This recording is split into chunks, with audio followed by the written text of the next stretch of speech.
Hello, everybody, and welcome back to the GT4 Championship finale. Season 4 coming to an end today in Barcelona, Spain. The Pro Championship with several different competitors that can all win it today. I don't think I'm overselling this when I say 2 races to determine a champion. Hello, everybody. I hope you're well wherever you are. Welcome on in to RCI TV. I'm Jesse Lee here with Tim Peck and Christian Stricker, and we're going to bring you the final 2 races of Season 4. It's been an action-packed GT4 championship. Tim, you and I, first of all, welcome in, Tim. You and I have lost our voices at certain parts in this championship, and today we are all set up for an epic conclusion. I agree. I think we are definitely going to have lost our voices by the end of the day. We're here at Spain, so not necessarily everyone's favourite track, but that could play into some of the excitement today, as a lot of people are not going to be very comfortable here. But we have Verstappen currently leading the championship by just 28 points on Fischer, and then is it Mikowski who's not far behind? I believe it is. It's Mikowski sitting in third, only 12 points down on Fischer as well. So there's all to fight for today, and with about 60 points per race, all 3 drivers could be walking home with a championship today. It is going to come down to the final race. I'm calling it now. We're going to have 1 race to determine the championship, not just 2. Yeah, I think today it's going to be insane. We hyped it up last week that we thought there were 3 drivers with a realistic chance. Well, that turns out to be the case, and we will see the championship points after qualifying. But the simple long and short of it is Verstappen has a decent cushion. They just can't have a bad race here at the end of the championship. They've had a couple of races that were not so great, and if that happens today, it could not only see them with a very hard to swallow finish, but it could also see them not win this championship today. But fortunately, in practice, Verstappen has been able to keep it in front of Fischer for the most part. Early in this practice session, it looked like Mikowski was going to be top of the heap, but since then, they have tumbled down the order and not really recovered, but still inside the top 10. If there's anything this championship Tim Peck has taught me, anything's possible, and it really doesn't matter how qualifying shakes out. We've seen some insane racing, some excellent recovery races, and some very frustrating defeats and exits as well. And speaking of things that are unlikely to happen, but certainly possible, I have just realised that if Calandrino places first place in both of these races, and the other 3 all DNF, Calandrino is in the points range to take the championship. I'm not saying it's going to happen. It is highly unlikely because he needs to make up the best part of 105 points. But I tell you what, if that happens today, I do not know how that will react. And as you have just said, you certainly can't rule it out. I mean, we watched Abuladze come out of nowhere between Imola and Zolder, between race 1 and 2. We have watched Mikowski come out of nowhere. He was wildly behind in the championship, and then suddenly he's fighting for first place in the final race. So there's certainly potential for people to come out of nowhere, and whilst not to be mean, I certainly don't think it is possible for Calandrino to make up those positions. He has been a very strong contender in past races, and personally I would not be surprised if he did actually bring home a win or 2 today. Couple of other storylines from today is the struggles for BMW, despite the fact that Torzillo was actually doing really well in qualifying. Every other BMW was doing quite poorly. In fact, I was talking to some of the Triple R teams, and they are all struggling with grip. They say the car doesn't lack for speed or anything. It's just sort of the aero on that car in these fast sweeping corners not getting it done and struggling mightily. But for every dark cloud, there's still at least a silver lining, and the BMW is just about the fastest thing in a straight line. So for every con, there is a pro, though, but they're still not very hopeful, and in fact spent most of qualifying, or most of practice, I should say, near the back half of the top 20. So we'll see what they can muster, and whatever is going on at Triple R is not affecting Torzillo, who was second in that practice session. Looked very convincing indeed. But Tim Peck, what are you looking for here in qualifying? Do you expect it to be very close up front like it was in practice and like it has been all season? Or do you think because we're at a really big track, do you think they'll have some space? I think it's most likely to be very close up front, and I'm kind of hoping that the positions swap around quite a lot. I think Calandrino's in for a really good chance. He's shown some great qualifying performances so far this season and been on pole, I think, twice now this season. I think Torzillo as well, he's looking to prove himself a little bit. He's done so well on just pure pace so far throughout the championship. He's not quite been able to do anything with it. He's never secured that win, but I think today is a high possibility for that, and if he can put himself on pole, albeit in that BMW, I think he's in for a great chance. But as you said, usually we're seeing the BMWs fighting at the front. They were very good at Imola, they were very good at Donington, Snetterton. They had a lot of tracks that I'd say benefited them this championship, but Spain is definitely proving to not be one of those. As you said, all of the Triple R guys have commented on how bad the BMW feels through the corners, but I think for them in particular, it's just going to be a case of try and stay with the cars ahead through the corners, and then once you get to that long straight, I mean, it's just, there's no contest there. The BMW is going to shoot past any car that is in its way. So I think there's a bit of potential for BMWs here. Obviously, Torzillo has been proving that so far. Like I said, he's a great driver with a lot of pace, and yeah, I mean, if he can start high up, I think he might be able to hold it. But in terms of who's going to qualify on pole, I'm probably putting my bets on Calandrino so far. Well, this man pictured right here actually came to us right before practice ended and said, quote, "If a BMW doesn't finish last, I'll be surprised." So not the intensity that you normally carry into a final, is it, Tim? But certainly they all tend to agree. And what of their buddy Billy Octane in the 33 Maserati, who struggled a week ago with some of the conditions in the car?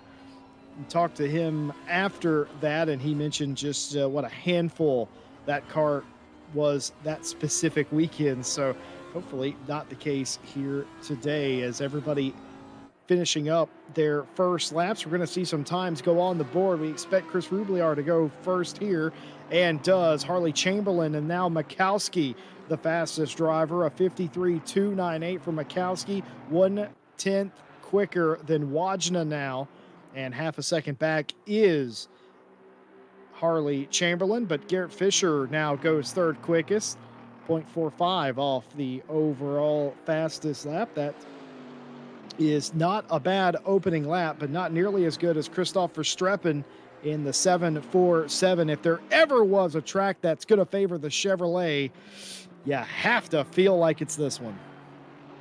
And Verstappen is doing exactly what he needs to do today. He is first place in the championship. All he has to do is make sure that he places in front of Fischer and Mikowski in both races. So starting on pole would certainly benefit that for him there. It is also worth noting that qualifying will dictate the grid for both races. So race 1 does not influence the grid on race 2 in any way. So where you qualify is where you will start in both races. So Verstappen can be very happy that he's put it on pole there. It looks like Torzillo is very close behind him. He's only a tenth of a second off, and as we know, he does tend to find a bit more pace throughout the session. So it's going to be interesting to see what happens here. I'm expecting Fischer might improve his time a little bit. He's about 9 tenths off Verstappen right now, so we know he's got a bit more in him. But I was just going to say, whilst the BMW is struggling this weekend, the Aston Martin is actually looking pretty good around Spain. Yeah, it sure is. I consider the Aston a good middle-of-the-road kind of car. It doesn't do anything particularly exceptional, but it doesn't really do anything bad either. We've seen it that way this entire season. It's always been in the mix, in the conversation, Mikowski and Wajna. I mean, don't forget about Fischer as well. So that's the strength of your car pick. Verstappen put all their eggs in one basket, let's be completely honest, and what a baller move it's turned out to be. Ended up inheriting the championship lead, had a big old weekend last week that got him into the position that he's in. It's crazy. If you go back to post-qualifying a week ago, we're sitting here going, oh no, this is a classic trap for Verstappen here. He could lose all of his lead and then somehow ended up gaining advantage somehow. Brilliant stuff. But a 52.818, the mark. Mikowski 1/10 back and just a little bit behind that, 2/1000ths of a second off of second place is towards Zillow, and Chamberlain now 3/10 off. This man half a second off of the fast Chevrolet, but looking to improve. Billy Octane with a slide right there. That's not going to help his time, but he gets the style points. It's going to be a perfect 10 for me. He's sliding all the way around the track right now. He just needs to keep it together because he's about to cross the line. He is currently up on his time so far. So if he does manage to cross the line here without sliding one more time, he will be improving, and we'll see where that puts him now. It should slot him nicely into the middle of the pack, I'd say. No, it's just going to be enough to get him up over Jake Boswell. So maybe not the sector 3 that Billy Octane wanted there. There's a lot of sliding going through that final chicane, so I imagine he is going to be looking to improve that. But Mikowski, he's put himself in second. We've got Boardman here, who's on a really good lap, and this should put him very high up. And oh, it looks like he's actually just lost it going around that final chicane there and going to the final corner. He's not quite managed to make it stick, but that is still good enough for 4th place, and there is still room to improve. We have probably only 2 more laps now for him to get a good shot at pole position here, but 2 minutes of qualifying it's enough. Let's just say there have been some surprise moments so far in qualifying, and also, even if they don't qualify where they want to, I don't need to tell you, Jesse Lee, we have had some chaotic races this season. Yes, I'm looking at you, Snetterton. Yes, I'm looking at you, Danvort. Doesn't matter where you started on the grid, it was getting shaken up from turn 1. Donington as well, race 1, another prime example of where you qualify doesn't necessarily mean you're going to finish there. There's just been so many great shake-up points this season, and I'm really hoping that Spain is going to be another one, because, I mean, what we're looking at here is possibly a championship fight from cars just trying to gain back 3 positions, and if the rest of the season is anything to go by, it is going to be a ferocious and hectic race. I've just thought of something. Every week we've come live on Thursday evening and we've made these claims in practice and qualifying about what we expected, and every week we've been completely wrong about that, as Torzillo takes back the second spot. That 52.806, good enough for second, 1/10 off the overall pace. Mikowski back to third, bumps Boardman back to fourth. But yeah, I was thinking, we started off Snetterton, and we talked about how Snetterton's not really a favorite track. It's hard to pass, and then it was just a passing frenzy. Cars were all over each other, and it was absolutely insane. And I think we had a hero that day in Verstappen fending off other cars and not knowing at that point that they were going to end up being a championship leader, did they? So it's crazy. And then, of course, you expect a little bit of wild to come out of Zandvoort, but we could have never imagined the amount of drama that would unfold during that race. Cars off the track, penalties, etc. And well, I believe I just saw the 747 pulling over before the chicane. They will be out of qualifying, but Fabio Calandrino coming to the line in the Porsche would like to pick up here, and I think they might do just that. Down in ninth, and they did pick up, but not enough to gain any position. They're qualifying over. Flying laps will count. Mikowski, Boardman, and Chamberlain in the top 5, still out on flying laps. Andy Boardman had a quick lap a lap ago, but lost it coming into the chicane section. We'll see if they can pick that up, or in this case, just not drop that time this time, and hopefully get all that back, because if they went to fourth with that lap, I reckon they could challenge for the pole here. He does need to pick up the pace a little bit. It doesn't look like he's improved on his time massively here. There was one point where it was just ticking over to 0.10, but it looks like it's fallen away now. So hopefully he can find that time in the final sector. I believe he lost most of it last lap in the chicane. So there is still that potential there for Boardman to improve his position a bit. If he doesn't, We've got Verstappen, our championship leader, on pole, and we will have Mikowski, one of our championship contenders, starting in 3rd place. So we will watch Boardman come through this final chicane now and see if that is enough to improve on his time. It doesn't look like it's going to be. Oh no, he is. He's up a 10th of a second on his time, so that might slot him just ahead of Mikowski if he can carry that over the line with him. Let's see where he places there.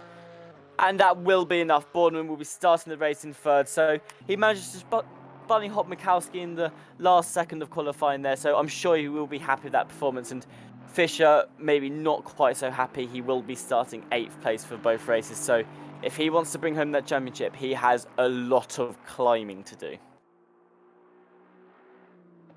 Also, don't forget you get points for qualifying on pole and Verstappen getting those bonus points, which means that it will be an even more uphill battle for Garrett Fisher, as now the gap more than 30 plus points. Let's look at those championship points, shall we? Christoph Verstappen in the Chevrolet leading the championship, 459 points. Garrett Fisher was 28 points out before qualifying. That's now over 30 points, mind you, because Verstappen will get extra points for the pole today. Mikowski, who sits about 12 points behind Fisher, still has a mathematical shot at this championship. They're going to need Verstappen and Fisher to falter, and Mikowski is going to probably have to win and have fastest lap in both of the 30-minute races, but it's not out of the question. And in fact, we've seen it happen before. Abeladze not here, so will fall further out of the order. Calandrino is here and still has a mathematical shot at the championship. For those of you keeping track at home, you can get about 140 points. Considering qualifying's over, I believe you can get about 140 points here today if you have the fastest lap and win both races. So, mathematically, Fabio Calandrino has a shot out of the 5th place position. Andy Boardman does not, but could move up in the rankings. Actually looked a little racy in qualifying as well. Torzillo, who's missed some races but has also got some wins as well, in 7th place. Rubliar in 8th, Sarka in 9th, and Crozen in 10th. And I believe we saw Crozen get disqualified in practice earlier. Couldn't figure out what that was about. That was an odd one, but coming up in 11th, you've got Lawrence, followed close by Harsford. There's just 5 points between them, but even closer is Svenschik, who's 1 point behind Harsford. So those three will be looking to rearrange that order a bit today, and we might see some races between them. Eraser is 14th with Buckzek in 15th, and then you've got the rundown of the British people. Chamberlain, Boswell, Bryant and Day, they are the places 16th to 19th, all British drivers, and the bottom 3, the BMWs, I believe are all Triple R Academy as well. So not doing too great so far. They've been commenting on how much they're struggling, but hopefully they can make something good out of today, and Wojna will round out your top 20. Well, you know what they say, everybody wants to finish in the top 10, and with all those drivers so close, any of them could do it. Nathan McConnell not here today. Atterberg, Ertan, Mahalan, Pimlott, and Matushka, your top 25. And the top 4 of those drivers very relatively close, and they'll all probably leapfrog the 23. Outside of that, Phil Roberts, Varga, Rins Crozen, Wig, and Gaspar, the top 30, all on their respective points totals, all within striking distance of each other. And this is your bottom 10 so far, but definitely not out of the championship completely. They won't be getting first, but they could make some points up in these races. Billy Octane will be 31st and Leff will be in 32nd. Vasiliev and Hoopnar are 33rd and 34th. Lardier will be 35th. Magnani is 36th. Hovarth and Jelinek will round out the 38 drivers left in this championship, as both Borodai and Katalayad have been disqualified from the championship. Samuel Villa rounding out the bottom half there was disqualified for the championship as well for getting the maximum license points in the championship. Strangely enough, we've had 6 or 7 winners in this championship. Tim Peck, Villa, one of them, but later disqualified. Well, that's the championship for you. To win this, you are going to have to go through Verstappen and his Chevrolet, both figuratively and literally on the pole position. Tim Peck, if you are Garrett Fisher, if you are Mikowski, if you are any of them, what do you do to stop that big Chevrolet out front? I hate to say it, I think Fisher is hoping for a miracle here. He will be starting down in 8th place, so he is going to have to fly through that pack as fast as he possibly could. And we're not going to count it out. Fisher has been a particularly great driver so far in this championship, and one of our best at overtaking, actually. A lot of the time, if we're talking about an overtake, it's probably Fisher who's pulled it off. So we won't count him out of the championship completely, but he has got a lot on his plate. 7 drivers to get through before he gets to Verstappen, and then he's got to get through Verstappen if he wants to bring this championship home for himself. So he's probably hoping for a little bit of a miracle here to help him get back towards fighting for that championship. Mikowski's in 4th, so he's already kind of in striking distance. He does have to get through Boardman towards Zidlow, who we know are very good at their defence. Boardman did a brilliant race, I think it was Donington, where he just held off Mikowski in particular, actually, for the best part of 10 minutes. So they've both got a long struggle ahead of them, and I think both of them would have rather qualified ahead of Verstappen, which is a given. But it's not impossible. There is definitely still a championship fight to be had here, and what I think is going to come from this in particular is some brilliant overtakes. I think both Fisher and Mikowski are going to be climbing through the pack as fast and carefully as possible just to make sure that they bring in every single point they can. So I think, if anything, this is just going to fuel the fire of the championship even more. Well, it has been a fantastic season. I can hear our broadcaster celebrating a little early, and of course, we are well catered for here in the box with drinks. We're celebrating as well. I, of course, wasn't supposed to be here for this championship, but what an absolute surprise it has been to not only be able to follow this series, but be a part of this as well. And I wouldn't have wanted to have it any other way. If you are joining us for the very first time, hello there. And 2 30-minute races to decide a champion. Verstappen has a 30-plus point lead over Garrett Fisher, who qualified 8th here today. And you got Mikowski, who would say he's about 15-ish points behind, or no, he's 12 points behind Fisher. So that would mean that he's about 45-ish. So Mikowski needs Verstappen to have a frustrating day, and Mikowski needs to win, essentially. Yeah, there's definitely a lot for the drivers to cope with right now.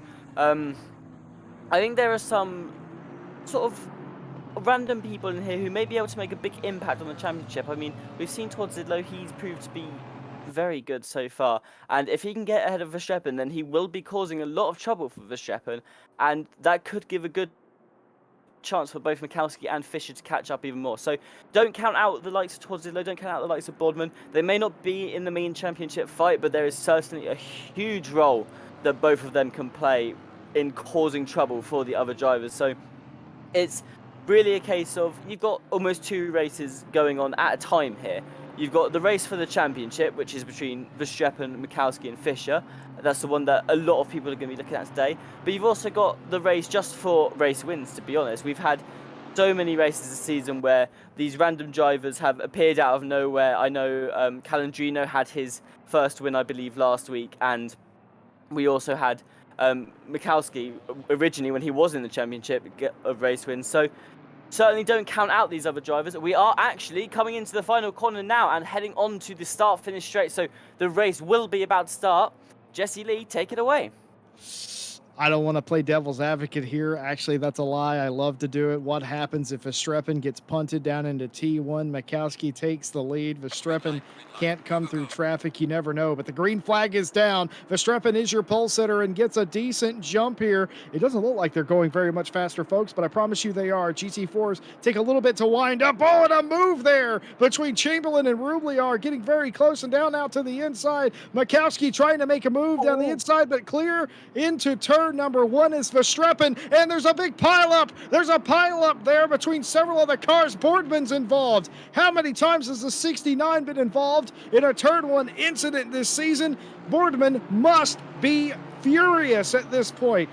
Bucek in the back trying to gain position as well, coming back inside the top 10, racing side by side. Away is Verstappen. Mikowski gets up to second place. It's challenge on as Rubliar survives as well and takes over third.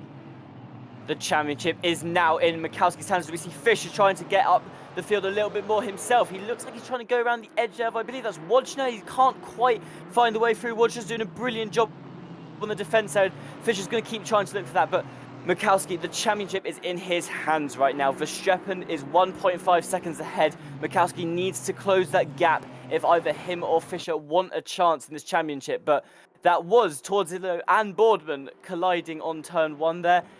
Honestly, for a second, it was funny that you'd mentioned that Verstappen could get in trouble. I thought Torzillo was going to take out Verstappen, especially when Boardman managed to slightly catch his rear. But it looked now as Fischer is making the move finally on Wojna. I think Octane lost it. I think Octane lost it in the background as well. Garrett Fischer trying to get this pass done, but he can't quite do it. He's going to lose that spot or yield that spot back to Wojna in front. And I'm just seeing somehow Billy Octane saved it. I could see his taillights looking forward at him, folks. That car, I don't know if he was getting turned, he was getting loose, but I thought Billy Octane was going for one. He has not done that. Harley Chamberlain trying to get by Bucksack now. Down into turn 1, can't quite do it. Has to fall in line, and look at the Chevrolet of Rins Krozen encroaching behind, getting as close as you like, and nearly overrunning the braking zone. And very exciting racing. We saw that turn 1 incident that saw Boardman get ejected from the top 10. He's 15th. And Torzillo was the other big loser in all of that in the 373. He's now back up inside the top 15. So I'm assuming that was Torzillo and Boardman that got together and are now both at the back of the pack. Meanwhile, Rins Krozen still not done here, trying to get a inside look at Chamberlain, as Chamberlain is trying to get by the 64. How many times have we seen the GT4 train around racetracks? And that's exactly what we have here. And like you said, Mikowski is not letting Verstappen go. We do see these trains start to form. Usually we see a couple of trains start to form, but so far everyone is still with everyone else. So, I mean, if anything's speaking to me so far, it's that the Chevrolet was made for this track. Both Chevrolets so far have done a phenomenal job. Obviously, Verstappen started first and is currently still first, but as you've been saying, Krozen has been doing some amazing racing so far. He's just looking and waiting for that move to appear on Chamberlain. So we've got a lovely train forming here. There's about 5 cars that could all take that position at any minute.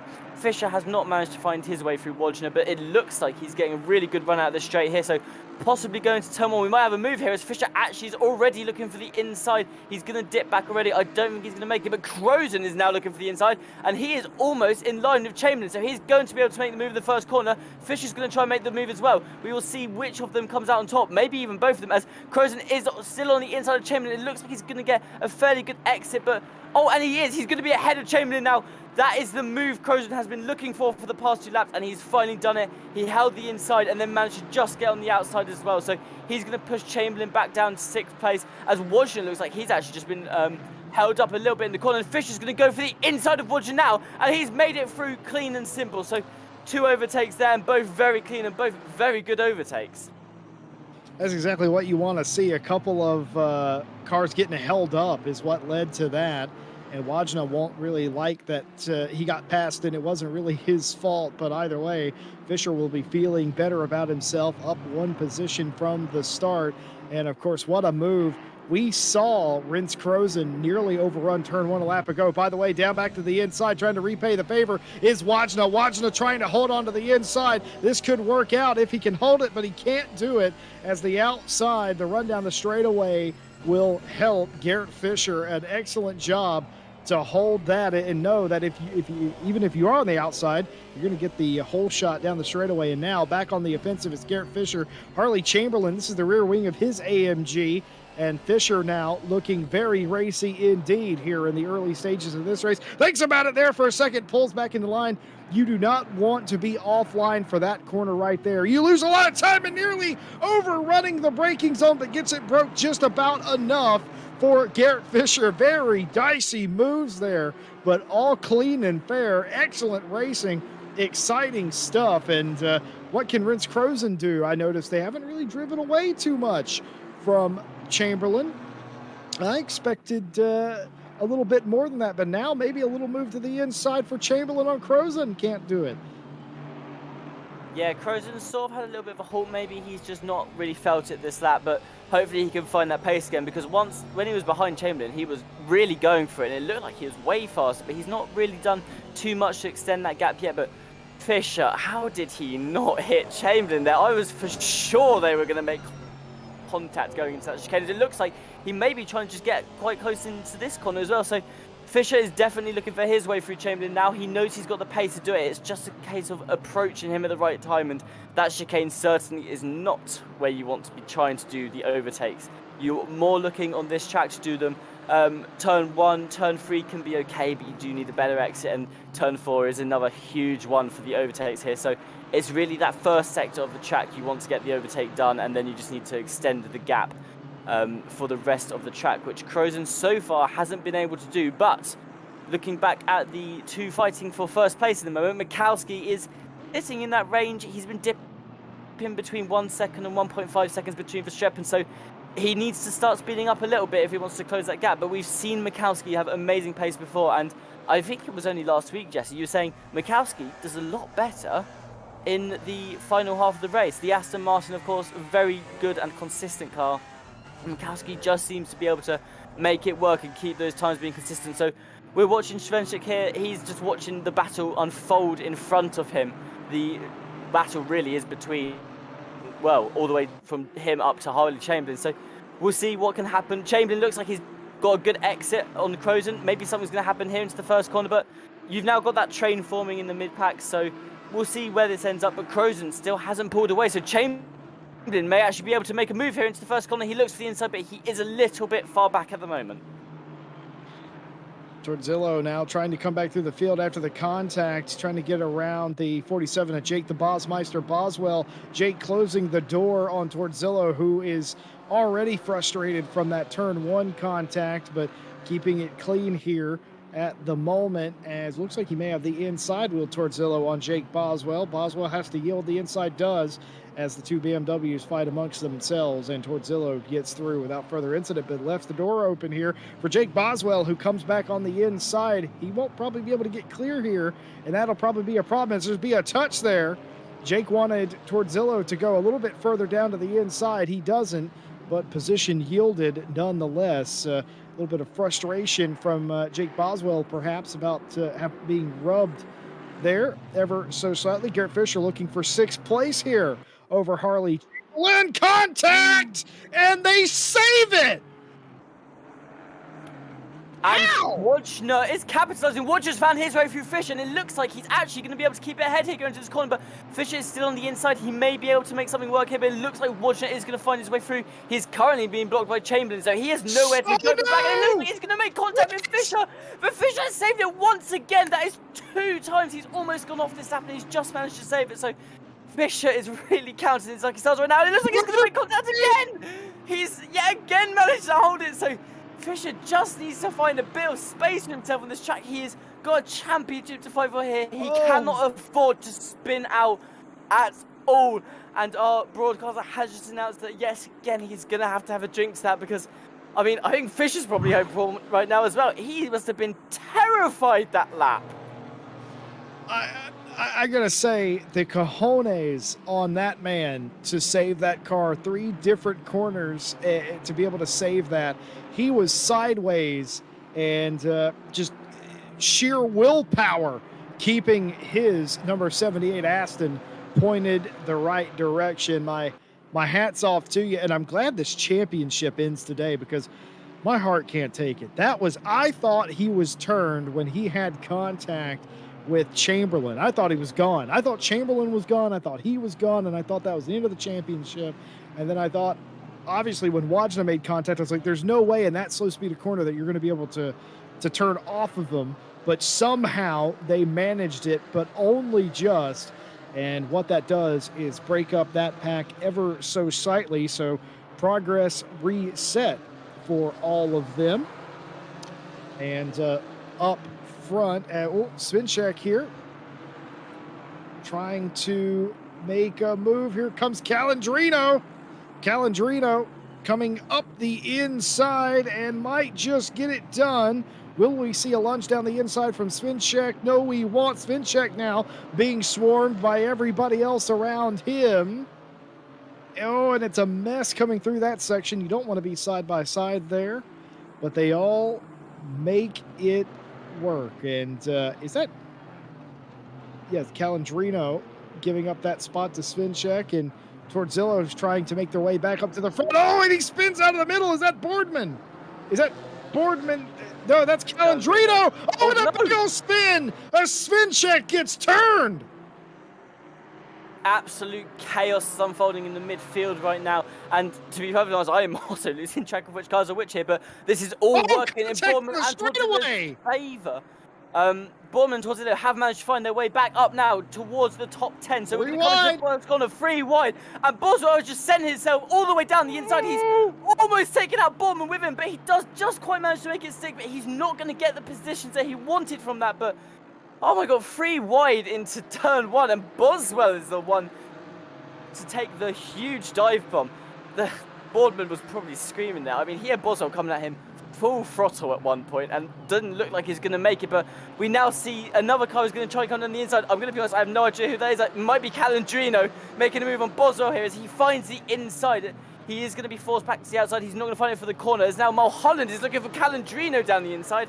There are so many turns in Spain in succession that every corner there's a new person on the inside, so don't look away yet as Mulholland looks like he's going to go for it once again on Calandrino. He's still on the inside of the Porsche as we go up now through this slight chicane, and it looks like he's not going to be able to quite find his way through. Calandrino will hold that position for another day, but so far this lap has been absolute chaos, and it just goes to show this whole championship really is just how quickly everything can change. And I was about to say to you, one of the reasons I love the GT4s is they are so brutal with each other. They really do force each other around the track. As it looks like Watchers actually just received a drive-through penalty, but Boardman now, it looks like he's defending from, is this a Razor who's come around the edge of him? It looks like it is, and Razor has made a move around the outside of Boardman, but Boardman is still on the inside, coming around into this corner. There's a little tap, but not enough to cause any problems. Razor has gone slightly off track, but it looks like he's going to, oh, Boardman's just cut the chicane there, but I imagine he'll probably give that position up. I don't know how he feels about that, whether he feels like maybe he should have had that position, but to me it felt a little bit there like Boardman just Rasser with the lights. The race off the track, but I'd say Aras's in the right here.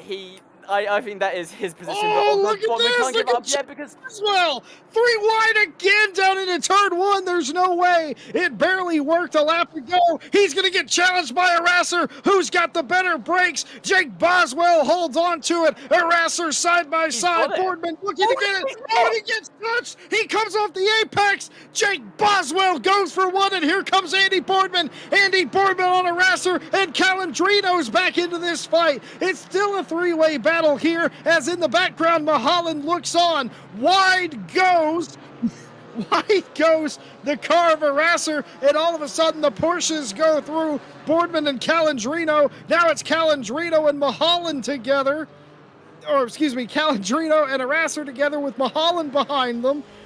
And that releases Boardman. By the way, Boardman, who went all the way to the back of this field, has now gotten back up to just about where he started. The splitter cam of Darren Mulholland looking at the number 12 of Fabio Calandrino, who's trying to get by Arasser. This is all a hornet's nest of activity. Oh, he's going to go off the track, and he saves it. That's so hard to do, but somehow we've seen so many of those, and they've made them work. The cojones on Jake Boswell. It almost came off, but didn't. I think the car twitched on the apex, Timpack, and he got spun because of it. Jake Boswell, 2 dives now in that first corner, and both have been so well executed to the point where he's actually not caused any problems for other cars, but it has come back to bite him, as we do see the fallout there is that he loses a bit of grip and does get spun off, but definitely really trying to use his confidence in that car. He's done some phenomenal overtakes today, and I think Boardman's going to be very happy to finally get back up into that top 10, especially with Torzillo also finding his way up into 8th place as well. So they're definitely having a climbing game here, but Bob and Todzillo do want their original positions back, as we now see. I believe this is Daly about to do a move on Mulholland here, but no, it looks like is this Svenchek that's going around the inside? That is He has to Svenchek. track, so he is going to have to yield that position completely. But now Zarka is looking for Jordan Daly's inside. He can't quite find it yet, but he's ready to strike at any point in time. And another thing I want to say is how great some of these cars have been driving right now. They just keep finding the inside, and there's so many points in time when you just think they're all going to go. As it looks like he's actually missed his braking zone there, and he's gone completely wide. He's going to try and rejoin, and it looks like he's going to just be able to hold it ahead of Svenchek here, but that's not the corner that John Daly wanted there. It looks like he just missed his braking point and went that little bit wide, but so far that corner, turn 3, has been absolutely lethal. That was turn 4, actually, I do apologise. But that's been lethal for the inside line. Anytime a car has been on that inside line there, they have found the way through that position. So going ahead into race 2, I think all the cars will be definitely looking to make most of the overtakes happen there. As we now cut back to Fisher, who is still at the back of his train, really. He's trying to find a way through Chamberlain, and he just hasn't been able to find it so far. He's been sitting back here for about 8 minutes or so, so he's definitely going to be itching to get through. He's got to catch Verstappen if he wants to keep this championship intact. I mean, he's going to have dropped a lot of points here so far, and it looks like he is itching to get through at any moment. He's trying to find a room, and he just can't find it. Jesse Lee, what do you do if you're in Fisher's situation right now? You just got to be patient. You have a fast car. You're making up spots all the way up into 7th place now. You not only that, you've caught Chamberlain. This is the 3rd time, by the way, that Fisher's had to catch Chamberlain, and I'm sure Fisher knows that too. And you just got to be patient. You got to remain patient. Know that you will have opportunity. You're faster than them. You're going to get that spot. I talked earlier about Octane going to the back. Wajna did serve that drive-through, is now at the back. Svenchek, who was sent into the final corner, nearly put down pit lane, is back up into the 15th place position. Jake Boswell, who was fighting for a near top 10 spot, back to 16th place now. That pretty much covers all the mayhem. And take a deep breath for just one moment as Daly and Svenchek continue their fight for 14th place. We haven't really had a chance to talk to chat, though we normally do. Van Sand says, come on, Verstappen, bring it home. Well, he is doing that. We do apologize if our live timings isn't working. And Jason Daly says, things are getting spicy. And yep, it's going to be the full Vindaloo before the night's over. I can tell you that. I am a bit worried. The start of, a big send here. Is that going to work? Is that big send going to work? No, it's not. Fisher's going to over-send into the 90 left.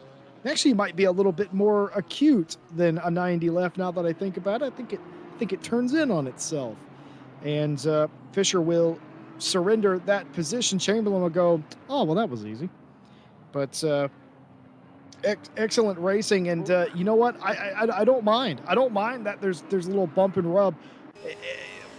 Some of the drivers are going to be frustrated by that, and there's certainly the few drivers that have been turned are going to be very livid about that, and right they should be.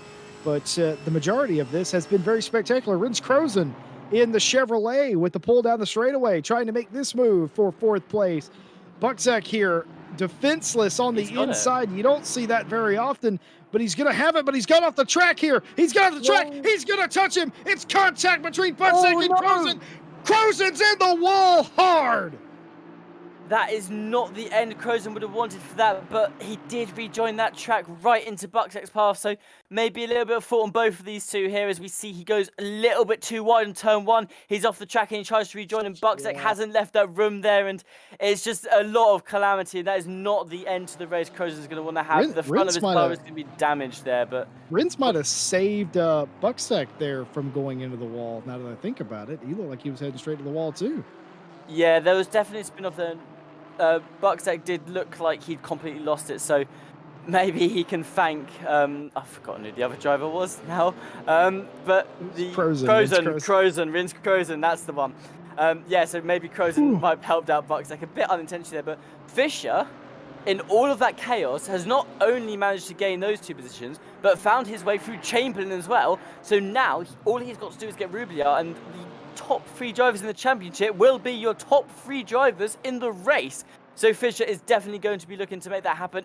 Any points he can get right now will just help to keep him in the Oh, look at the race. inside. So Oh, Svinček. Oh, that's so dangerous. That late move down to the inside. Daly having to give him room, and they're going to be side by side still. And is Daly going to defend that move? It looks like he is somehow. That was incredible. Svinček was completely by him and fighting on what was the outside, knowing that eventually it would become the inside. Daly was able to defend that move. That is incredible driving by Jordan Daly in a car that he was not very excited to drive today.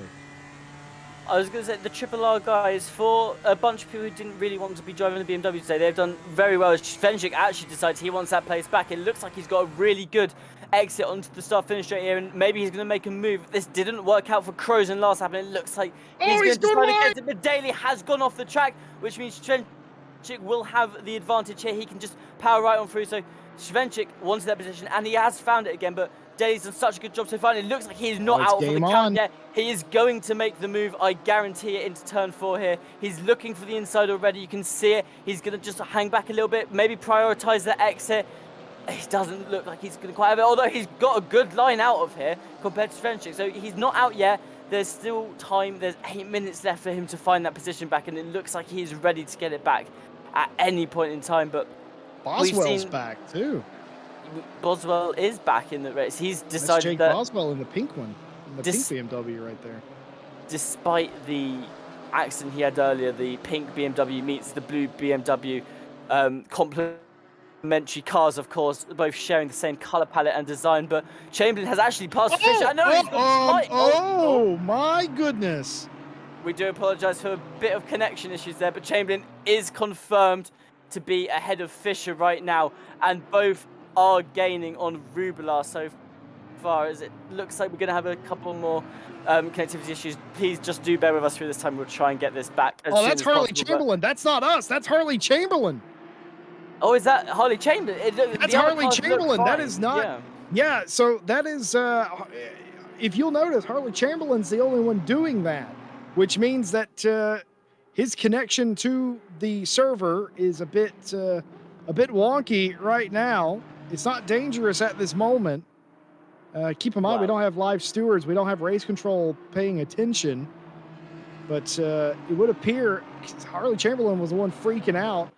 And looks like it's settled down now. But for a moment there, I wonder if Fisher, if that position changed because Fisher saw what we saw, perhaps. Maybe. I think it's definitely always very risky when there are internet issues on the track. Of course, it can't be helped. It's just one of those things that happens occasionally. But I mean, I for sure thought Chamberlain had absolutely sent it out of that final corner. Oh, it's always scary for a second there. But here's the problem: when that happens in other sims, it's just they disappear. When it happens in ACC, it looks like they're having an accident, and I'm gonna need heart pills, Tim. It's definitely scary. I've been in so many situations on track myself when I've been like, oh my god, the other car's gone off track, and then suddenly they just appear right in front of you where you thought you were. So Fisher has done an amazing job so far just navigating around this, and Chamberlain himself has done a good job just trying to stay out of trouble. He's in a very close fight right now with both Rubelar and Fisher. So any connection issues are going to be very scary for all three drivers here, but Rubelar has now got the job of defending 2 cars. Yes.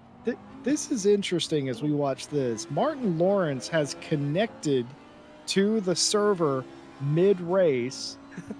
He will likely be allowed to race in race 2 if he wants to. I wonder if Martin Lawrence was just caught out on his work day and didn't get to his sim rig until late, perhaps, maybe. But Martin Lawrence has joined us, making him the 20th car. Fisher's going for it. Oh, Fisher's going for it here on Chamberlain again. He's not going to quite have it here. Oh, and it's going to be a touch. Garrett Fisher's going to get that position. Chamberlain's going to lose at least 1 spot, 2 spots now, maybe even 3 spots, but no. Fins off the car from behind. That the AMG of Buczek. But Chamberlain now on the outside, Buczek down on the inside. Taking the defensive line will be Chamberlain down into the hairpin. and losing several spots. And I'll be honest, I'm not sure who was at fault right there, but doesn't really matter. Garrett Fisher up to fourth place. 4 minutes left in the race, and we're going to take a look at that again. Let's see what happens here, Tim. So they go through turn one. That's fine. Yeah, it just looks like the AMG. Same thing we saw earlier, wasn't it? Car on the inside, doesn't have enough room. Gets on that curb, spits him back on the track, contact. I'd say it's a racing incident. I mean, Fisher could have left a bit more room, but at the same time, he really doesn't have to. I think the AMG just crept a little bit too far back onto the track there, so they collided a little bit. But whilst the BMWs have been complaining about the downforce and the grip around this track, I'm sure Fisher in the AMG certainly isn't. As he now makes a move on Rubliar. This is for third position. It looks like he's just chunked him a little bit out. Rubliar's not going to take that. Rubliar is fighting for that position back as Fisher finds his way through the inside, and he is going to be ahead going into the straight here. So Fisher will be able to keep it ahead there. A bit of dirty play between the GT4s, but they were both shunting each other around. This is what the GT4s like to do. And Fisher, how many times have we seen him get today and manage to keep it on the track? He has done such a good job at handling this car. Rubliar looks like he might actually want to get his position back, and towards it though, looks like he wants Rubliar's position. So we're going to go too wide into the first corner. Towards it looks like he's going to push his way through down that risky inside that we've seen so far. Rubliar will now be on the inside of the next corner, so he's hard to go. He's shunting towards it though, a little bit out, and that will be the breathing space that Rubliar needs. It's just, oh boy, that first set of corners, so much shunting happens, and to be perfectly honest, I wouldn't even say it's someone dirty driving in particular. It's just how these GT4s work. And this racing from the first corner onwards, it's just been so good. I love it when they start scraping each other and cars start losing grip. It's brilliant. Yeah, I could see the AMG in the middle of that. He was basically crabbing during those hairpins right there. The grip is gone at this point. Trying to go down the inside is Torzillo, trying to get that position from Chamberlain, and just about does, but they're going to be 3 wide. They have to be aware Rubliar went wide there. Rubliar is going to lose 2 more positions, and I was just going to mention that Rubliar's Audi was hemorrhaging time. They had lost the better part of 15 seconds to Mikowski at one point, and now just looks like the grip is gone out of the number 17 Audi. As we're going to take a look at the replay here of Fisher getting this position away. This was a lap ago, just absolutely licking the stamp and sending it. Rubliar tries to fight back and tries to pin him against the inside curb there, but it didn't matter. The 17 Audi just did not have the grip, and now, 1 lap later, has lost a lot of time. You know who's not lost a lot of time is Mikowski. It's been hovering. There are, by the way, your front 2 runners. It's been fluctuating between 1.2 seconds and 2 seconds this entire race. Every time Verstappen makes a mistake, Mikowski catches up. Mikowski maybe runs a bit wide. Verstappen yards them out a little bit, and it kind of goes in and out. And that's pretty much what you have had. And I wonder something, Tim Peck, and I wonder if you could tell me this. Are Verstappen and Mikowski having more fun than those fighting right behind him, or do you think that the people in the pack are having more fun? I think the people in the pack are going to be having the time of their lives right now. Whether they've got the win or whether they have dropped back a little bit, I think they're definitely going to have been enjoying just the fighting we've had today. There's just been such great racing so far, and you can just see how easy it is to lose a whole bunch of positions really quickly, and how easy it is to capitalize. All it takes is one car going a little bit wide, maybe being forced out at one of the corners, and there's not just one car coming through, there is 3. So everyone is going to be on it for race 2. They know what to expect now as we're actually coming into, I think this is the final lap of race 1 here. So Verstappen will be most likely bringing this home unless he skids out here, but Verstappen and Mikowski have a 17-second gap to the rest of the pack. I don't think they're not having fun, but I'd imagine both of them would much rather be having a fighting opportunity right now rather than just putting out their hot laps, because I mean they can do this anytime they want to. They want to be fighting right now. So Verstappen definitely going to be happy with this win. It is going to put him very far ahead in the championship, and race 2 is going to have to take a lot of effort from Mikowski and Fisher just to catch up with Verstappen, really. Not that they haven't been doing that in race 1. I mean, Fisher started 8th place and he's managed to find it all the way back up to 3rd. So Mikowski and Fisher are doing so much to try and get this championship, but it is going to take a miracle, I think, in race 2 in order for either of them to really have a fighting chance there. But I mean, in terms of race 1, you can't get much better racing than that, I don't think. It's just been such good, clean racing from the get-go.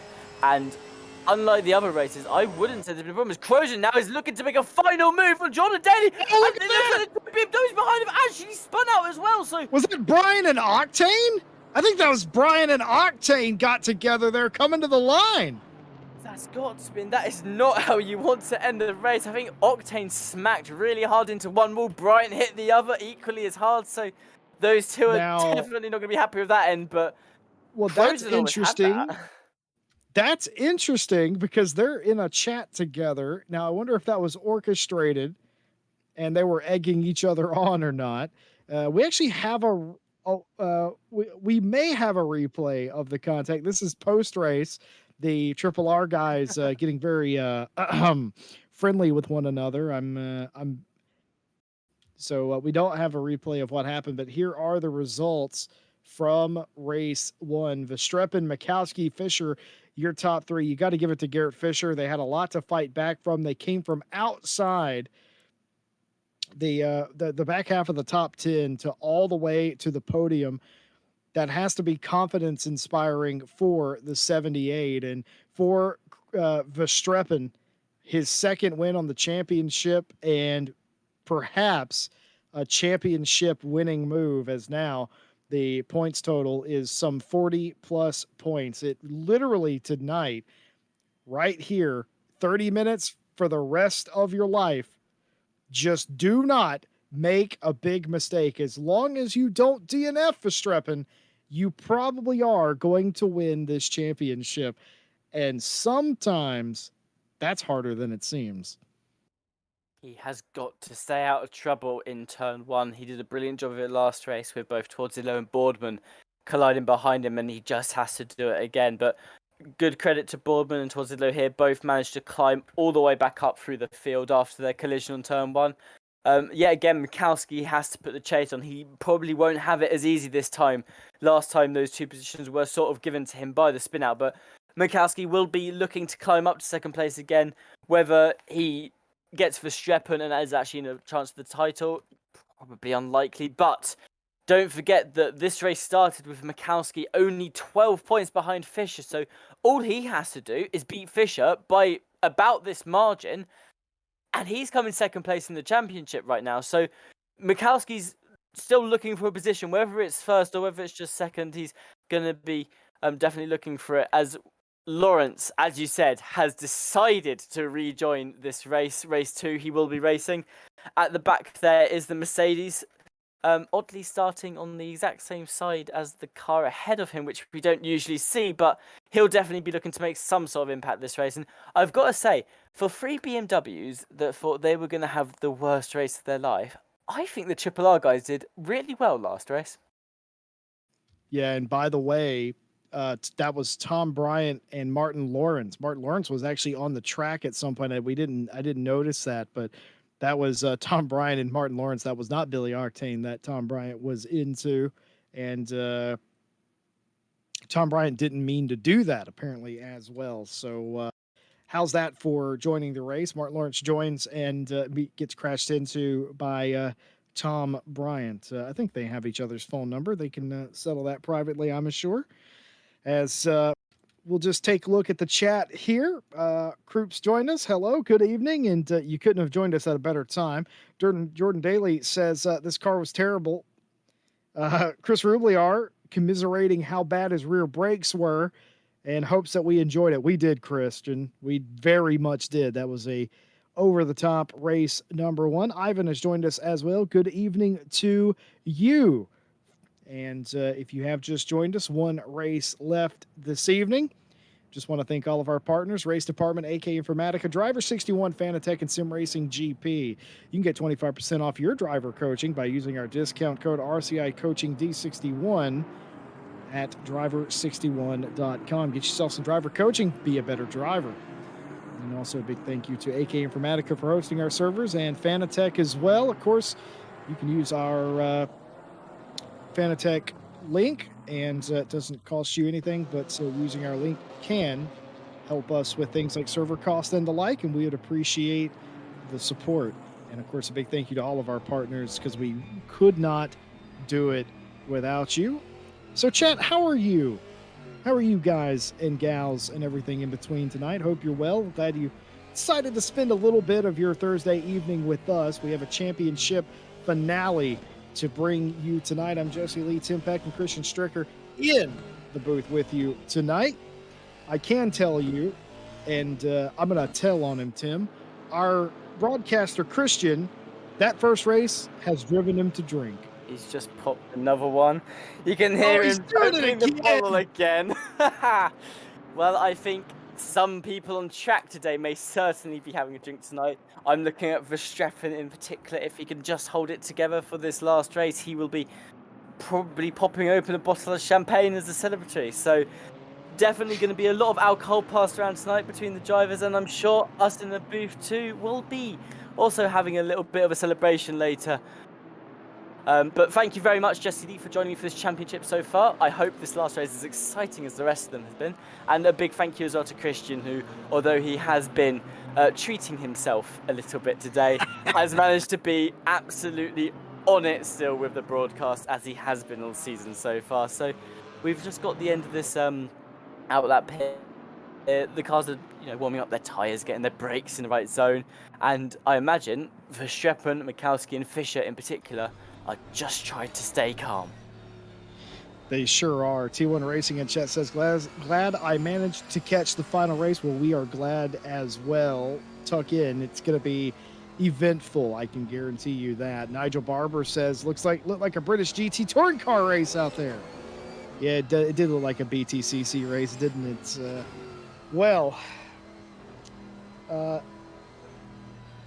What Ivan says, I'm never good when I have to work in the afternoon, but it's break time, so let's go.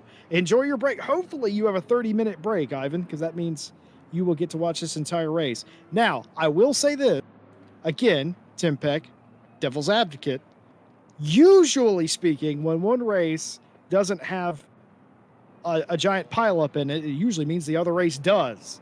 And we didn't really have a pileup in race one, so take it away, Tim Peck. Well, we're going to see what happens here as we come round now onto the start-finish straight. Everyone is going to be looking to stay out of trouble, but as you say, you cannot count on staying out of trouble just on your driving alone. There's always been a pile-up in one race or the other, so all cars will be looking to break that trend today as we now go across the start-finish line. It looks like Torzillo's a little bit ahead of Verstappen as Lawrence picks himself up a drive-through penalty, which is not how he'd have wanted to start his second race. But the cars are off, and again, they look slow, but they certainly aren't, as Verstappen is managing to hold it down the inside line. He does have the acceleration to just keep it with Torzillo here, but Torzillo looks like he's going to go for a move round into turn one. He's going to try and hold it on the inside. He's gone a little bit off track, obviously, so far. He's actually sent Verstappen back into what looks like only second place so far, so Verstappen's not completely out of it. It looks like Bourdon's going to try and find his way through, and Mikowski also is looking for that position for Verstappen. None of them quite finding it, as Verstappen does manage to just pull it back together, but second now, I thought Verstappen's getting sent back into the pack to race for his championship title, as Mikowski has now managed to find his way through Bourdon on the inside of turn 4 there. Fischer also been climbing through the ranks. It looks like he's about 7th, and he's making a move now on Buczek. As it looks like he's managed to make that one stick. He will be placing 6th place now, I believe. So he is climbing through the ranks very quickly this race, as well as Torzillo, for the first time, I believe, in this championship, will actually be leading. And the case is now in his hands. No more will Torzillo have to follow the leader of the race and try and find his way through. It is now in his control, and I expect we're going to see him use it. Verstappen, our championship leader, is in 2nd place, so he will be leading the championship when we finish, which means he will take the win away.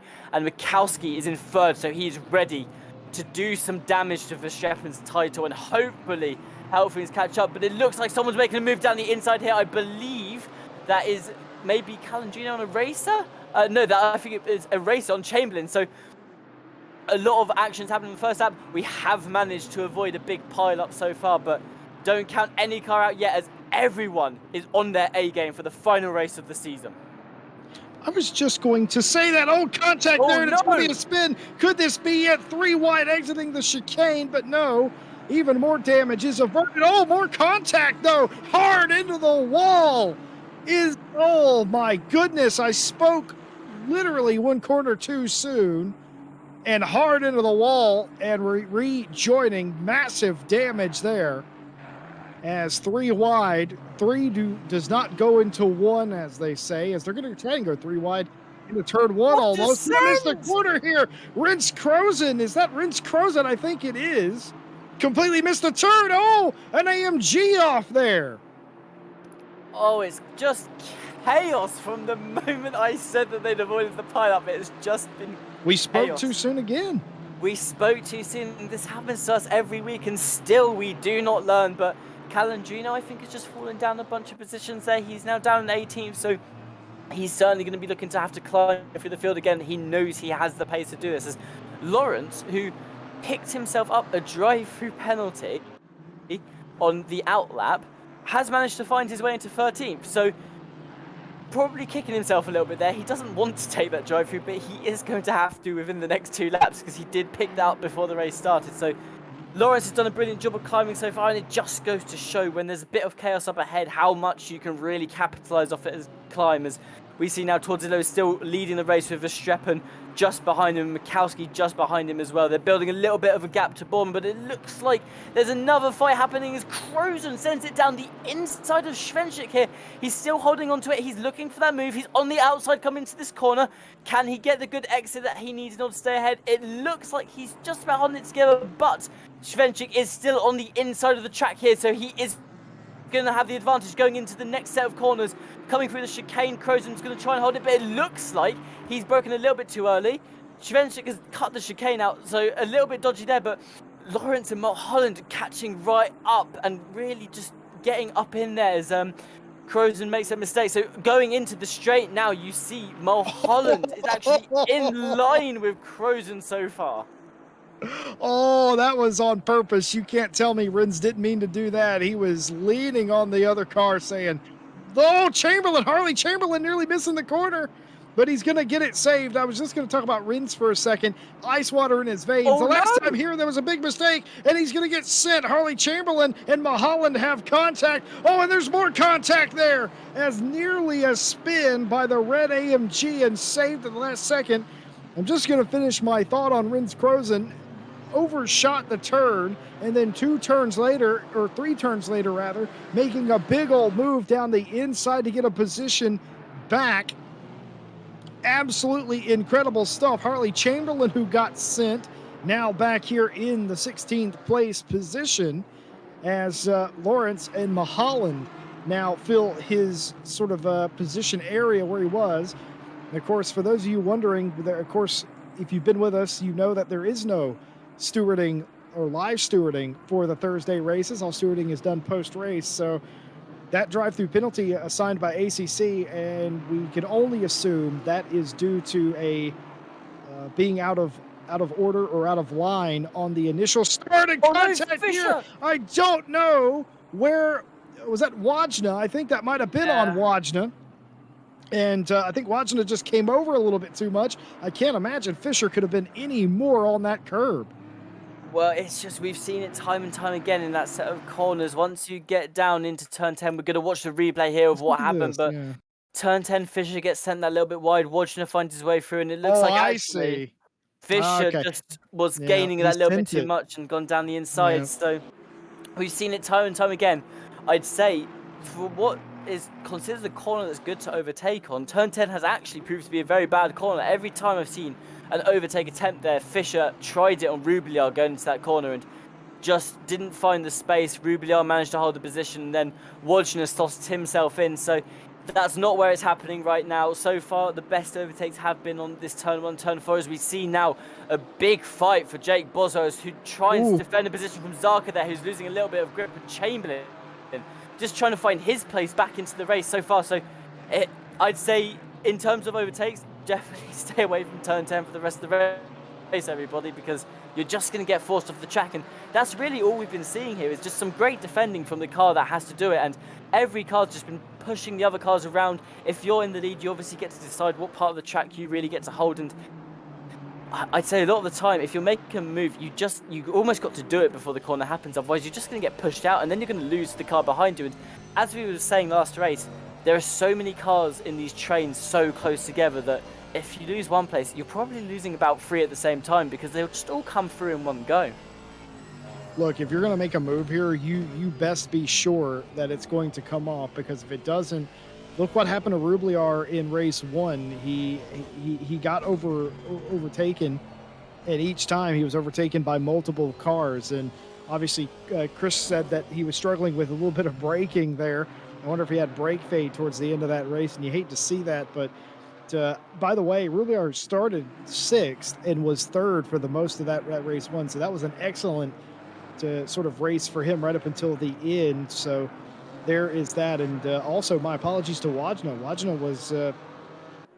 was the victim of that previous contact between him and Fisher. And I thought Fisher, from that first camera, it looked like Fisher was alongside him. Turns out he wasn't. Fisher went for a move and ended up turning Wajna. So you can't, that late into a turn, you don't really expect somebody to try and stick it up the inside right there, but it happened, and that'll do nothing but frustrate Wajna. I'd be curious to see if the 16 gets back up there to where Fisher is, if there was any sort of retaliation, perhaps.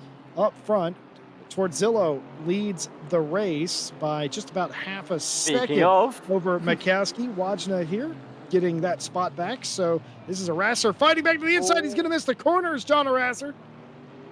And that is they not will the situation. Yeah. Wajna tried to get ahead there. Looks like he's going to do it yet again as he actually makes the move this time on Arasser and sends himself down the inside. And I'd say gives him the same amount of respect as Arasser just gave him. So Wajna's getting a little bit shifty. To be perfectly honest, I'm not surprised. He has been absolutely bullied this race so far, and he's done so well at Spain that he probably feels like he could be doing a lot better than 8th so far. But Wajna now, we will see, try and close that gap to Fisher. And I'd say what happened between Fisher and Wajna is a prime example of Fisher is just getting desperate to try and get those places for this championship. And you can see that when you get desperate, that's when the mistakes happen. He's sends it a little bit too much on the inside, as we're actually looking at Fisher now trying to make a move on Rubliar, who's holding him off. But Fisher is going to have the better exit here. Rubliar just have a little bit of a shift on the chicane as he got bumped up a bit by the curb, but it looks like he's going to slightly lose it coming into the start-finish straight. So maybe he's not going to get the move done, although you can see the power of the slipstream now. It's just keeping him right up with Rubliar there. So he's ready to make the move. He's ducked into the inside a little bit, and he looks like he's actually going to send it down into turn 1, just push his way straight through Rubliar here. Rubliar can't retaliate at all to that, so Fisher is just going to make it look that easy going into turn 1 on Rubliar. And like I was saying, you can see now he is getting desperate for those points. He knows that he has to climb a lot quicker if he wants to even slightly do something to Verstappen here. And I'm going to be perfectly honest, it's not looking good for Fisher in the championship right now. Svinček and Arasser going at it here, and going back to Fisher getting by Rubliar. I feel like Rubliar knows what the points look like, and well, also Rubliar knows what his car is capable of, and just did the respectful thing. He maintained his lane, and the send. Of course, if Rubliar wanted to, he could have pressed on Fisher and maybe had some contact there, but obviously Chris not interested in any of that, so just gave him a wide berth. Fisher gets through and doesn't, you sort of want to minimize the amount of time you lose, and that's an excellent way to do that. So Rubliar may have lost a spot there, but did not cause Wajna and them to catch up to them so much. And it's risk versus reward sort of game. So here is how they are running up front. Torzillo leads Verstappen by 7/10. It's been just about that since the opening lap or so. Makowski is worryingly close to Verstappen. Makowski doesn't care. Makowski will have known that. Oh, speaking of which, this is all turned on its head. It was 7/10. It's now nothing as Verstappen looking for the lead. What I was going to say is Makowski doesn't care about Verstappen's championship. because Mikowski knows for him to win, which I think it's incredibly difficult for him to do, nigh on impossible now. He's going to need Verstappen to have some sort of massive issue. So Mikowski would very much love to get around him. And Torzillo, who's looking for his first win in the championship, you could argue maybe he should have had 1 or 2 wins to this point. Just didn't work out that way for the driver of the 373. But Verstappen, risk versus reward here, Tim. Do you challenge for the lead knowing that you could fall outside the top 10 considering how close everybody's running? Or are you willing to take a second place here? If it was you, what would you do? I personally just sort of leave Torzillo alone. Like, Torzillo, this race win is going to mean a lot to him. It will be his first race win of the season. Honestly, he's going to fight for that, for everything. He does not care about Verstappen's championship. That is Verstappen's problem as far as Torzillo is concerned right now. So I'd say Verstappen kind of needs to just leave it here. We've seen how accidents can unfold in a second.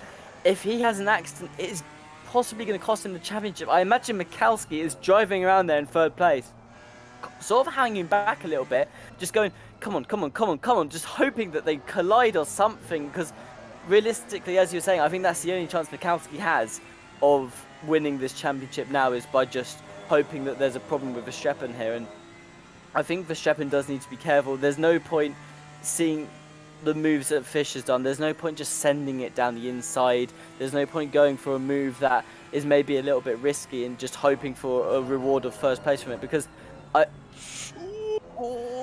speaking of, it looks like there was almost a little bit of contact there, but not quite, as Verstappen is definitely a lot later on the brakes into that corner. But I'd say, honestly, personally, I don't know about Verstappen, but I imagine this is the case. A championship win is more important than a race win, right? Well, obviously, but I wonder if Verstappen did the points in his head after that race, and knowing that he has a massive cushion here. It's not done and dusted. He still has to get a result here in this final race to confirm, but it like I said, it's risk versus reward, and I'm wondering how much he wants this win versus the championship, and I'm wondering what Torzillo is willing to do to win this race. I'm wondering what Mikowski's willing to do if he gets there. And by the way, there's a 4th car in this picture, folks. That's Andy Boardman in 69, who in race 1 got turned in turn 1. Didn't happen this time and is still up there. So the top 4 cars all separated by less than 2 seconds, and they're getting closer because I think Torzillo is slowing this entire group down just a little bit. Not enough, but if Verstappen can stay close here, this is the worst section of the track for the Chevrolet, is this section here, all tight, twisty corners. But if he can maintain this sort of range, and it looks like he is going to do, he might have something to say down here into turn 1. And actually, it just loses it there. That's what I'm talking about. That chicane, it just created a gap. It doubled that gap that they had, and that might be all it needs. And that's no slouch down the straightaway, that BMW. So just fending him off at this point is Torzillo out front, who took the lead early and has maintained. Meanwhile, back here in what I'm going to refer to as the Hornet's Nest, Harley Chamberlain, who was let's be real, he was disposed of earlier. He's fighting his way back up through the field. Calandrino, the next target for him, and I believe that's old Tom Bryan in front of him as well. So this whole group, and you can't forget Sarka in the back as well, all fighting for what's effectively 14th place, and a little bit of a pick-me-up here at the end of the season. Oh, contact here. Verstappen's had an incident.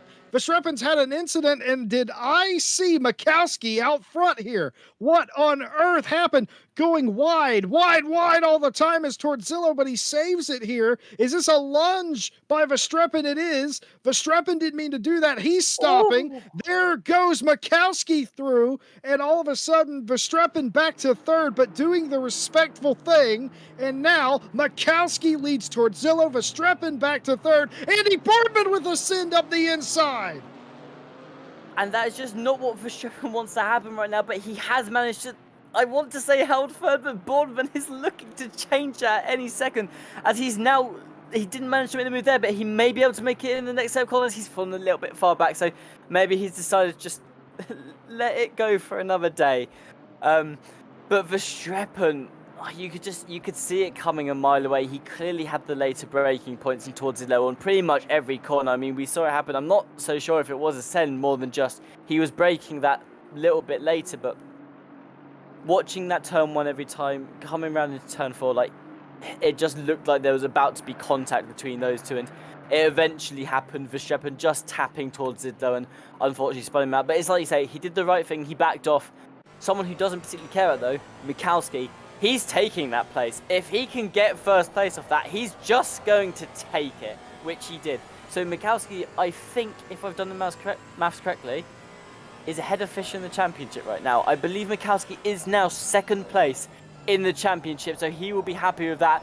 Anything that happens from here in terms of winning for Mikowski, he just has to hope that Verstappen has a bigger issue than that, which personally I don't think is likely to happen. Although Verstappen has been a little bit twitchy so far this race, it's very clear that to me, the fact that he backed out there and let Tortilla take his place back, that to me just said that Verstappen is doing what we said he'd be doing, which is just accepting that he needs to come somewhere above 12th in order to guarantee this championship. So I'd say Verstappen has this down. Boardman is definitely looking to put himself on the podium here. He has been stuck to Verstappen's rear for the entire lap so far, and he's just waiting for something to happen. He almost had his chance when we were last at this corner. He sent it down the inside, and it was a beautiful move at that. But Verstappen, probably one of the only cars to be on the outside of that corner and really just sort of say, hey, no, this is my place, let me keep it.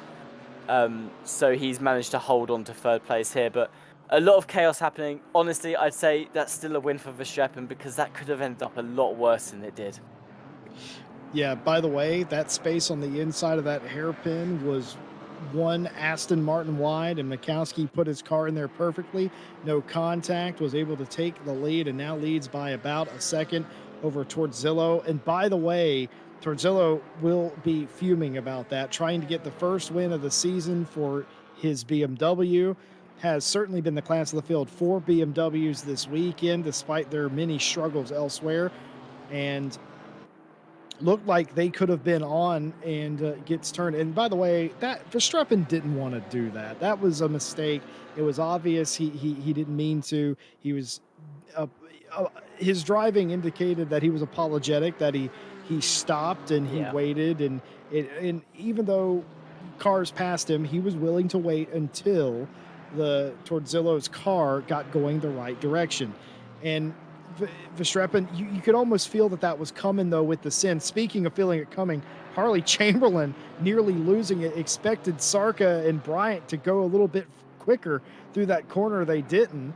And Sarka trying to get around Bryant, and Chamberlain trying to get around both of them. But all of them hold station for right now. Just as I say that, Sarka looking up the inside here. Looks like defensive move by Bryant's going to save him as they all sort of bunch up here. Oh, those BMWs just look so wayward in the corners, don't they? They are. You can tell that they're skidding every corner. They're just losing that little bit of grip, especially in those really long and fast ones. They're just not finding that grip. But Zarka there, how well did he just slot his car in? As you were saying about Mikowski and the Aston Martin only having the room for the Aston Martin, I think Zarka there proved that a Porsche can fit into some pretty tight spaces. He slots himself very carefully between Brian Chamberlain in the corner, and it looks like he's going to slot himself in this slot now. He's pushed his way down the inside, and it looks like he's going to send Tom Bryant back down past Chamberlain as well. So Chamberlain's going to get in position, Zarka's going to get in position there, and Tom Bryant is going to be very angry at the results of that corner. So Zarka has been really trying to find it so far. Listen towards Didlo is ready for his race win back. He's like, all right, Mikowski, you've had your fun. You've had your couple of laps ahead. Give me my win. And he is ready to take it. But I was going to say, Torzillo has done so well this championship, and it's a shame that he's not been here for every race, because I expect if he was, he'd be one of the ones in the championship fight right now. He's always been there, hanging around in second place, as we're seeing now, actually. And he's never quite really been able to make the move on first. He's always tried Sometimes it's gone wrong, sometimes it's just not quite happened, and the person who first managed to defend it. But Torzillo has been waiting, I'd say, for this race victory since we first saw him at Zolder, and I'd say he's ready for it. We were talking about the story of Boardman last week and how he'd had a lot of bad luck. I'd say Torzillo is the story of this week, and how he just wants to finally put that win on his to-do list, check it off, say it's done, and call it a day.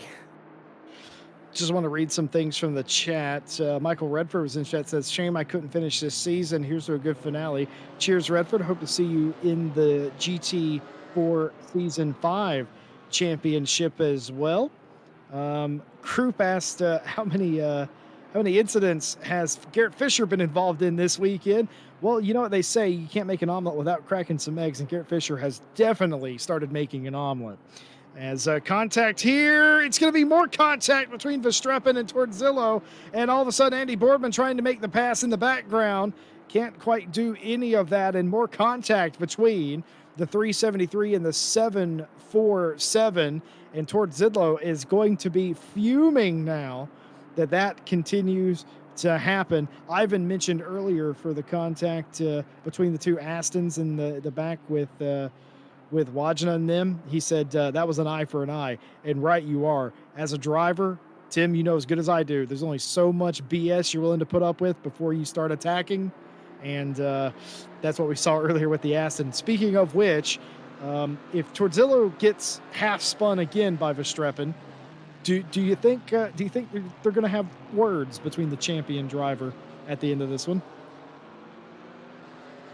Maybe. Like we were saying, I don't think this is at all intentional from Verstappen. It's just, you can see even here, he's just got that later braking point. He's clearly a lot more confident going into some of these corners than Torzillo is. Like, I think honestly, yes, Verstappen needs to just sort of adapt to that a little bit, realise, yeah, okay, I'm sort of really coming out Torzillo into some of these corners. I'm about to hit him. I need to just give him a bit of space. But whilst I think there may be some words, I don't think they'll be particularly nasty. I'd say it's fairly clear that Verstappen isn't meaning to cause any harm here, and he's always just left that space open for Torzillo to just rejoin the track safely in front of him, even though it did cost both Verstappen and Torzillo the race win so far, with Mikowski still ahead of the pack. But Torzillo has got to be fuming right now. I mean, he was in the lead. It was going to be his first race win, possibly. Verstappen accidentally spins him out, and Mikowski gets through.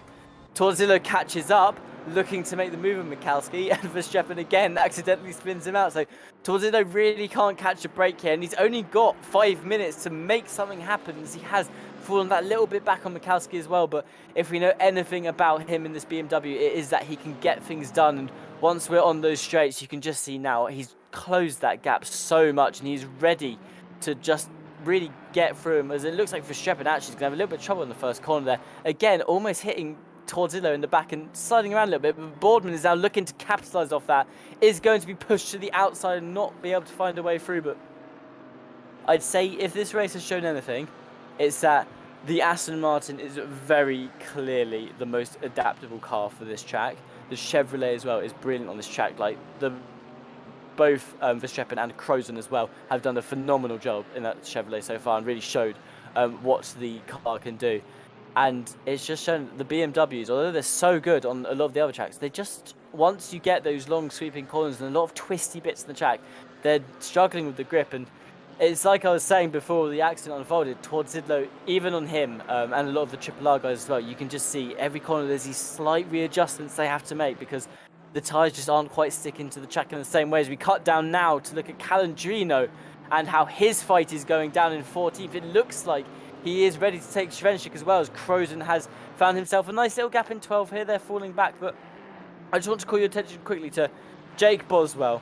So well in race 1, had that unfortunate accident, got pushed back into the pack, but he has found himself in 10th place now in the BMW that he stated he wasn't enjoying driving so far because it didn't feel good.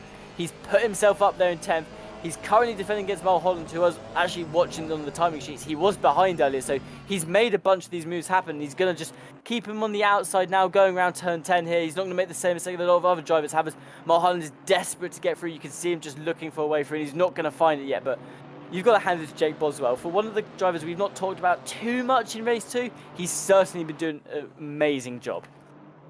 Yeah, I was going to mention earlier that he was up inside the top 10 shades of race 1. By the way, the fight for the lead is on here. Torzillo trying to go around into the inside. Defensive and the outside is Mikowski. Contact there. He has the line, does Torzillo, and he's going to fight back on the outside. Is Mikowski not willing to give this up, but the position is going to be surrendered. New leader lead change here. I'm assuming they're going to be coming to the last lap, the white flag, the one to go. But right now, in turns 2 and 3, the position changed hands. Mikowski, what do they have to fight back? Torzillo back to the front of this pack, and very close between the Mikowski, Verstappen, and Boardman, all back in a line again. Can Torzillo get this win? They're looking for win number 1 of the season. They're one of the only drivers in the top so many that are in the top so many in the points that haven't had a win. And you can see Mikowski trying everything, trying to get everything on the curb into the corner to stay within contact, but I think it's going to be very futile, and Verstappen might have a shot, but I just don't think he's got enough time to get there. If Mikowski wants this back, I'm thinking full send. I want to take you down a quick trip down memory lane here. Here we go. Donington race 2. I don't know if you remember. I believe Mikowski. This might have been Snetterton. I get them confused a lot. Oh! It almost looked like there's going to be a little bit of chaos there, as I think Boardman went right, but Torzillo was behind Mikowski. Mikowski White was flag. leading the race, and you know, it was just basically the reverse situation. This is Verstappen is actually looking to get through now. Mikowski has had to go inside to defend him, and Verstappen looks like he's already through Mikowski, so he's going to have the advantage going to this corner. He just needs to sort of keep Mikowski on the inside here, and it looks like Mikowski's going to keep fighting his way through. It's going to be a spin! Oh no!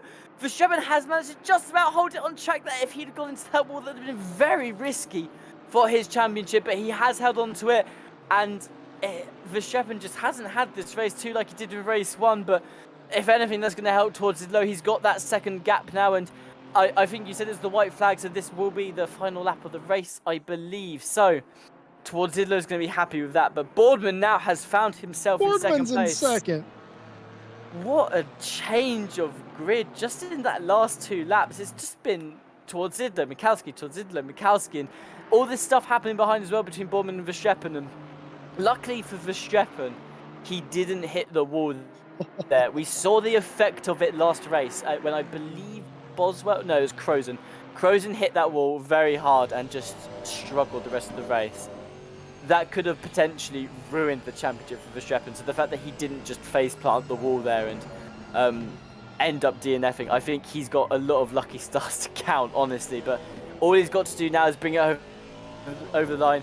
Verstappen will be the championship winner, provided nothing dodgy happens on this large chicane. I do not want to jinx him just yet, because we have sometimes been wrong, so I will hold it off a little bit. But Torzillo, is this going to be his first race win of the season on the final race of the season? I think it is. He is ahead of Mikowski, he's ahead of Boardman, he has got it all. He's going to cross the line. Race 2 Spain, everybody. Torzillo is your winner. Boardman will come home in second, and Mikowski, with a very valiant performance, will be in third place, rounding out the podium. Verstappen, your championship winner, will place 4th. Well done to him for a brilliant championship so far. An absolutely phenomenal performance, and he's going to be certainly celebrating that tonight. Buczek will be 5th. Fisher in 6th, not quite able to do as good of a climb as he did in race 1. Rubliar will be happy with 7th, I reckon. Didn't climb a lot, lost 1 position, but didn't get into trouble this time. Wojna, a racer, and Mulholland will round out your top 10 for race 2.